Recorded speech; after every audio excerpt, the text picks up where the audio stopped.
Gak berani dia. Kadang makin kita gini, kalau menurut gue ya di tengah-tengah kita bukan berarti yang nggak waspada, tapi juga harus ada kepercayaan. Karena kadang karena HP kita dicek-cekin terus, karena password kita dimintain terus, begini dan begitu, akhirnya kita malah nggak nyaman. Tapi itu ada bener juga, Bib. Kalau gua misalnya ya, dulu sama Caca, gua tuh dulu tuh paling nggak suka ngecek handphone siapapun Caca gitu. Misalnya gua nggak pernah mau, karena gini, mungkin ada beberapa kata-kata yang misalnya kita baca sebetulnya nggak maksudnya begitu. Jadi kita punya theater of mind, kita jadi, wah ini pasti macam-macam, jadi menyiksa diri sendiri gitu. Betul. Desta akhirnya buka suara mengenai tudingan perselingkuhan dengan GG Elisa. Tudingan ini muncul ketika sang presenter sedang dalam proses cerai dari Natasha Rizky beberapa waktu lalu. Publik santer menyudutkan Desta dan GG Elisa karena keduanya terlihat akrab, bahkan beberapa kali tertangkap bermain tenis bersama. Selain itu, muncul video dan foto Desta juga GG Elisa yang sedang berada di sebuah bioskop. Setelah lama bungkam, Desta akhirnya berbicara mengenai kasus asmaranya di hadapan Habib Jafar dalam acara Siapa Hendak Turut di kanal YouTube Vindes. Mulanya, Desta membahas hubungannya dengan Natasha Rizky yang masih baik-baik saja, walau sudah berstatus mantan suami dan istri. Gak berani dia. Kadang makin kita gini, kalau menurut gue ya di tengah-tengah kita bukan berarti yang nggak waspada, tapi juga harus ada kepercayaan. Karena kadang karena HP kita dicek-cekin terus, karena password kita dimintain terus, begini dan begitu, akhirnya kita malah nggak nyaman. Tapi itu ada bener juga, Bib. Kalau gua misalnya ya, dulu sama Caca, gua tuh dulu tuh paling nggak suka ngecek handphone siapapun Caca gitu. Misalnya gua nggak pernah mau, karena gini, mungkin ada beberapa kata-kata yang misalnya kita baca sebetulnya nggak maksudnya begitu. Jadi kita punya theater of mind, kita jadi, wah ini pasti macam-macam, jadi menyiksa diri sendiri gitu. Betul. Mending udah, kalau gua sih udah percaya kalau lo nggak ngapa-ngapain, udah gitu. Iya. Sebaliknya, tapi gua kadang juga minta kayak gitu ke cewek, cuma kadang cewek itu susah juga, Bib.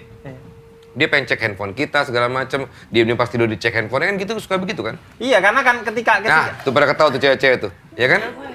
Lah, memang seharusnya tadi yang dibilang Desa tuh bener. Ada hal-hal yang kita baca teksnya, tapi kita nggak tahu konteksnya. Misalnya, salah paham. kamu baca ada teks cowok nih, kamu baca teks cowok, kamu bilang, hey lagi ada cewek, hey lagi apa? Ntar dulu ya, batuk nih. Hey lagi apa? Terus kamu mikir, wah ini cewek pasti nanya.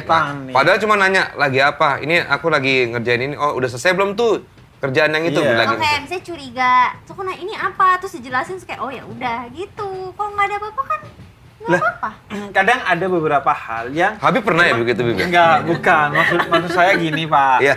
Ada beberapa hal. Ini kan omongan orang yang belum menikah di dua aja, Pak. Ya. Dia nggak tahu. Habib tenang. Saya juga belum, Bib. Kan Bapak sudah pernah. Makanya tahu lah dunia rumah tangga. Ini bocah-bocah ini, Pak, perlu kita kasih tahu, Pak. Iya, bagus. Bahwa setelah menikah, Iya. itu ada banyak hal yang akhirnya di luar kontrol kita. Dan itu di wilayah yang emang abu-abu. Contohnya ya, bayangin kadang pasangan kita, khususnya cewek ke cowok ini, tiba-tiba marah kepada kita karena dia mimpi kita itu selingkuh. Benar, ya. Kalau kita yang mimpi masih masuk akal, berarti sebelum kita tidur kita mikirin yang aneh. Ini dia yang mimpi. Itu sesuatu yang real di rumah tangga terjadi tuh. Itu kan, itu real terjadi di rumah tangga. Iya, aku juga pernah sih. Ya kalau gitu mau dimanjain aja sih, kayak enggak kok sayang gitu loh. Udah, enggak kok sayang. Tetap dibahas. Berarti Habib pernah mengalami ini berarti, Bib? Ya, iya, makanya gue akan selalu bilang bahwa ketika lo menikah, itu bukan hanya modal cinta. Kalau modal cinta doang, itu cinta bisa habis. Yang pondasi utama pernikahan itu adalah kepercayaan dan tanggung jawab, Pak. Walaupun kita udah nggak cinta, kita tetap harus tanggung jawab sama dia dan lain-lain sih. Ya. Kayaknya kurang relate dengan Bapak ya. Justru relate sekali. Justru relate sekali. Maksudnya menyadarkan saya bahwa benar juga nih Habib gitu. Iya, memang benar, Pak. Oke, Eca, Tita, ya saran jangan selingkuh lah kalau misalnya. Satu-satu, misalnya kita diselingkuhin, mending bertahan atau pergi? Tergantung. Pertama, tergantung dua hal. Pertama, lo yakin nggak lo bisa berdamai dengan itu? Karena tidak jarang cewek tidak pernah berdamai dengan itu, sehingga kemudian akan membuat setelah itu hubungannya jadi. Kebanyakan cewek itu malah bukan mengampuni tapi walaupun bekas lukanya ada, lukanya sembuh tapi cuman bekas lukanya masih ada nih. Jadi kebahas terus aja gitu kan. Biasanya kayak begitu. Tapi kalau cowok tuh relatif nggak mau sama sekali, Bib, gitu. Ya. Iya dong. Kalau Iya. cowok tuh gengsinya kan mungkin lebih Iya, ini ya. iya, lebih maskulin kan. Iya, pride-nya gitu. Pride. Jadi kayak ada orang bilang, nggak bisa, walaupun udah disambung lagi, piring yang udah pecah, tetap ada bekasnya. Masalahnya kan lu bukan piring. Lu manusia, bisa kok orang kalau mau berdamai. Ini Itu ngomongin satu. hati lebih bukan piring, Beb. Iya, makanya. Kalau hati sudah terluka, dia bisa sembuh tapi bekasnya ada, Beb. Mungkin Gitu. kalau lu nggak bisa move on dari itu, ya udah, pisah aja. Atau kedua, kalau lu udah gak yakin sama pasangannya, ya udah. Ya udah.